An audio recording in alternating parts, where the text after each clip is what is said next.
Assalamualaikum warahmatullahi wabarakatuh. Today our group would like to present about Asean Charter. Firstly, I would like to introduce my group members. My name is Siti Noshazwani Mati Mahadi. My next group member is Nur Hidayah, Nurul Ain, Nurul Ashikin, Haryanti and Nur Zulaika.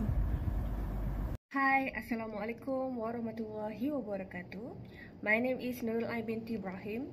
My matrix card number is 2020691806. So today I want to present about the introduction of ASEAN Charter. The ASEAN Charter is the constitutions adopted by the Association of Southeast Asian nations, ASEAN. The proposal to enact these constitutions was formally tabled at the 11th ASEAN Summit in December 2005, Kuala Lumpur, Malaysia. 10 leaders of ASEAN countries, each from a member country from the ASEAN Eminent Persons Group, and were tasked with submitting proposals for the drafting of this charter. At the 12th ASEAN Summit in Cebu, Philippines, a number of basic proposals were announced. The team then held 13 meetings throughout 2007. Among the proposals put forward included the repeal of the non-intervention policy that has been important to the regional organization since its formation in the 1916, and the establishment of a human rights body. The charter was adopted at the 13th summit in November 2007. The pillars outlined in this charter include respect for the principles of territorial integrity, sovereignty, neutrality, and national identity of ASEAN member states, fostering peace and regional identity, rejection of aggressions, and peaceful settlement of disputes through dialogues and negotiation. International legal support in terms of human rights, social justice, and multilateral trade, and then emphasize on the importance of ASEAN in regional cooperations. Next is promotion of regional trade integrations, and then establishment of human rights body and dispute resolution mechanisms of be decided at the ASEAN summits. Thank you. Hi, my name is Nur Hidayah. Today I would like to present the factor that could shape Southeast Asia in the coming decades. Firstly is great power geopolitics. The growth of China has dominated Southeast Asia's security geography. Consideration that Southeast Asian countries will form a group together with China have demonstrated unfounded. Second is intra-regional relations and domestic politics. Inter-ASEAN relations are affected periodic bumps in intergovernmental conflicts, such as those between Singapore and Malaysia. However, inter-ASEAN conflicts remain manageable. On the other hand, for the coming years, the major regional conflicts giving importance in Southeast Asia will be the boundary line in the South China Seas. The third one is non-traditional challenge, including economic, environmental, demographic, and technological issues.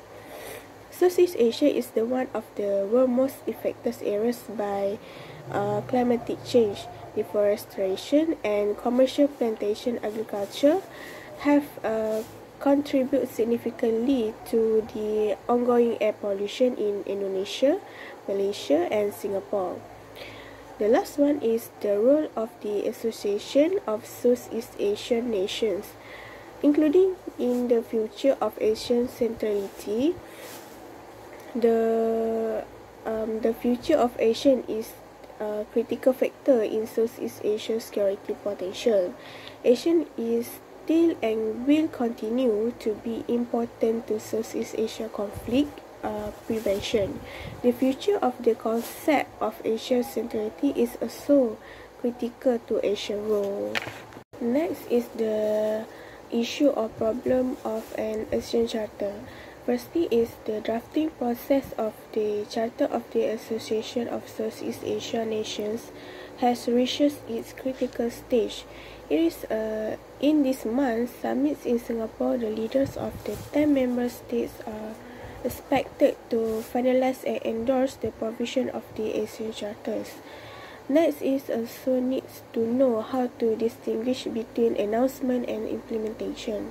However, this does not necessarily mean that the Asian members will implement the provision of the Charter.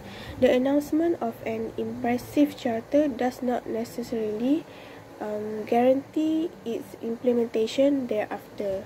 Issues or problem is they do not take concrete steps to perform the task specified in the documents such as the Singapore Declaration of 1992, the 1995 Concept Paper of the Asian Regional Forum or ARF, the 2003 Asian Concord II, and the 2004 Vientiane Action Programme, and also the pursuit of two contradictory goals, namely the enhancement of Asian international legitimacy or reputation and the maintenance of the unity of the association, and this has put them into dilemma.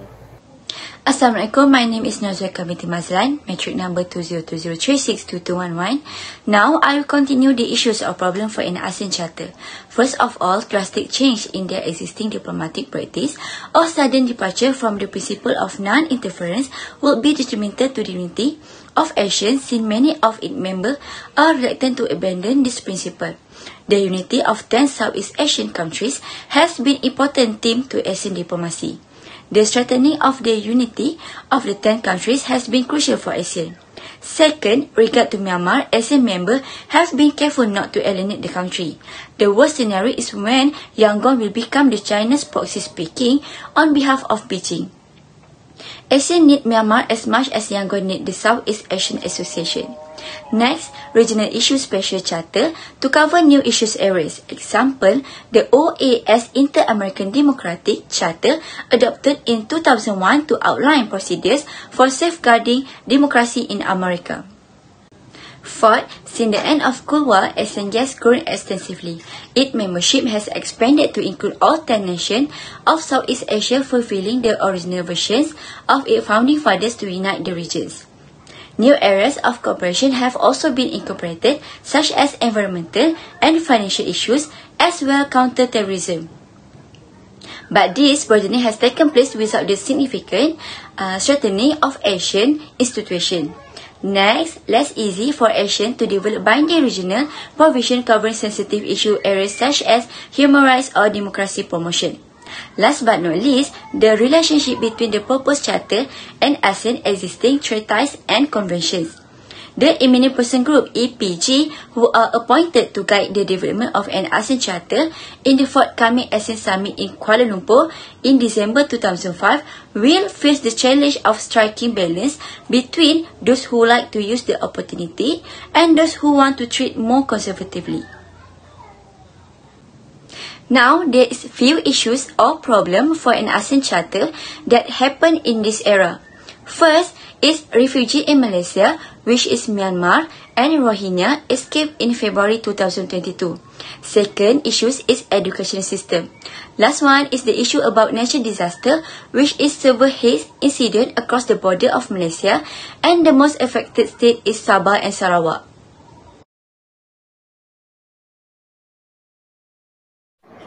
Hi, Assalamualaikum everyone. My name is Harinti Mitizalan. My metric number is 2020769723. Here I would like to present to you about party involved in Asean Charter. Asean Charter calls for Asean to develop friendly relations and mutually beneficial dialogue, cooperation and partnership with countries and sub-regional, regional and international organizations and institutions. Asian external relations is set out of framework for Asean to widen and deepen its relations with external parties through the conferment of the formal status of dialogue partners, secretarial dialogue partners and development partner.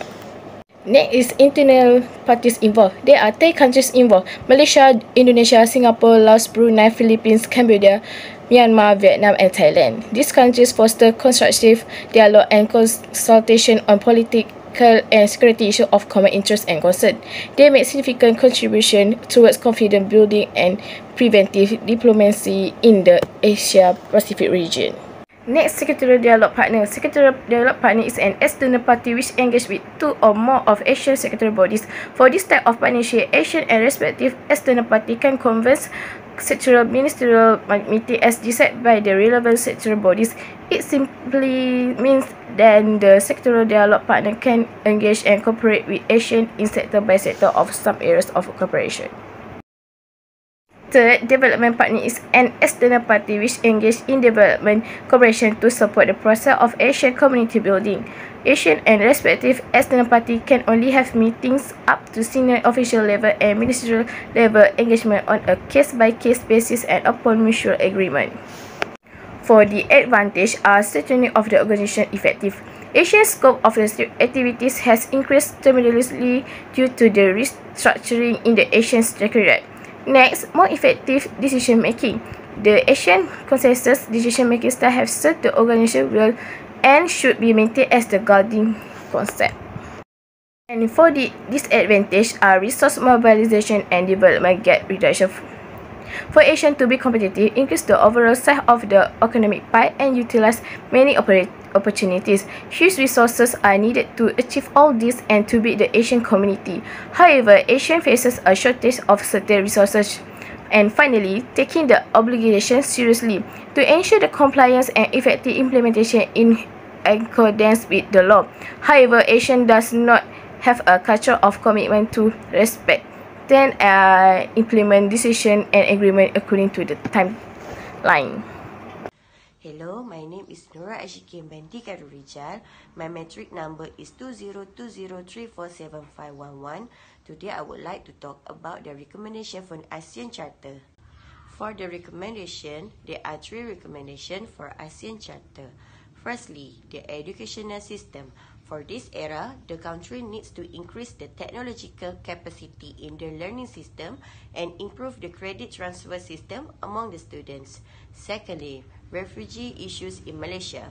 Looking at this issue, the number of the refugees may not be very significant, but the impact on the lives of the people of this country should not be taken easily and give negative impact in Malaysia. The ASEAN Charter need to discuss the issue and find solution for future. Lastly, nature disaster. The ASEAN Charter need to take an action about the air pollution due to cross-border haze, due to land and forest fires in Sumatra and Kalimantan, Indonesia. The ASEAN Charter need to make a discussion about the environment of Asian countries can be controlled to prevent haze across the border from continuing to occur. For the conclusion, the ASEAN Charter is crucial to maintaining peace and security in Southeast Asia. The ASEAN Charter also the evidence that 10 countries involved has a strong and good relation to draft the constitutions and launch the ASEAN Charter in 2008. The ASEAN Charter also give many benefit not only to the leader but to the society as well. That's all from our group. Thank you.